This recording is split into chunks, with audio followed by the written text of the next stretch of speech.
So I'm currently a company pianist with the Australian Ballet, and I'm also a composer. And I expressed my interest to Johnny Lowe, who's the music director at the Australian Ballet, that it was a real bucket list thing for me. I'd really like to compose a narrative ballet.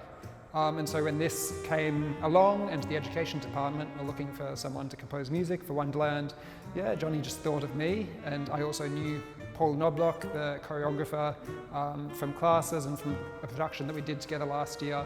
And yeah, so it all just worked out well. This was a bit of an unusual process in that usually for a ballet, I think the music would come first in its entirety.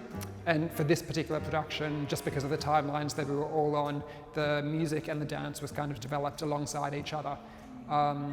So there are some sections where the music was composed first, and then Paul would go away and he'd choreograph to that and send me videos.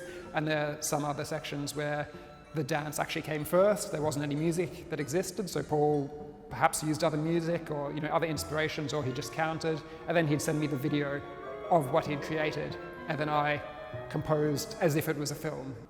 The benefit of composing to movement, which has already been created, is that it's instantly inspiring for me.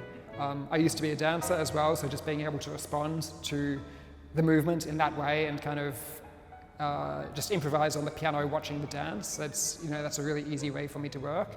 But another big consideration for me with this project is I wanted to craft a ballet which felt like a single journey, that we're really going with Alice through Wonderland, and it felt like it all developed at the right pace and in the right way. So the bass ensemble is piano, flute, clarinet and cello. But the flute is doubling piccolo, and clarinet is doubling bass clarinet, super low clarinet, and then the piano doubles this fellow over here, the toy piano. I knew that before Alice entered Wonderland and when she was by the lake by herself, I wanted to pay homage to some of the ballet scores that I absolutely adore, particularly by Prokofiev, Romeo and Juliet, also Tchaikovsky. So there are a few musical references in there, and yeah, I was definitely thinking about these kinds of late 19th century, early 20th century composers before Alice goes into Wonderland. And then as soon as she goes down the rabbit hole, I wanted the musical world to just explode. And I wanted to get this sense of kind of too muchness and draw stylistic inspiration from, you can hear folk music in there, you can hear jazz, you can hear modern atonal music, obviously a lot of classical music as well.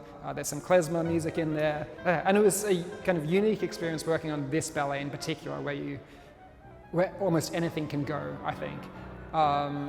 And I wanted to keep on changing things and keep on surprising the listener.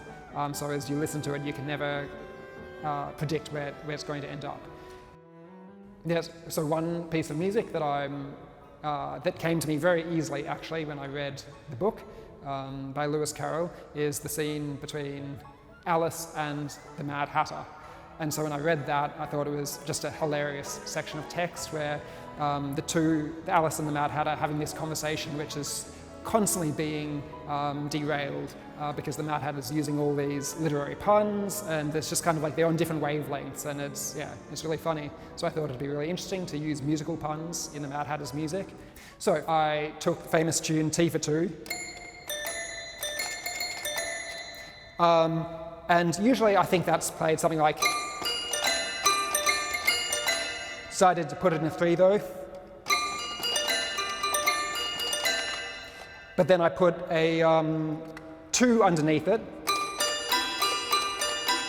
So we end up with, can't even do it.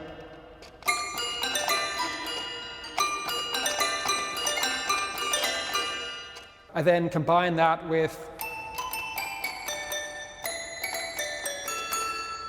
but in the weird fragmented way of the Mad Hatter, it goes more like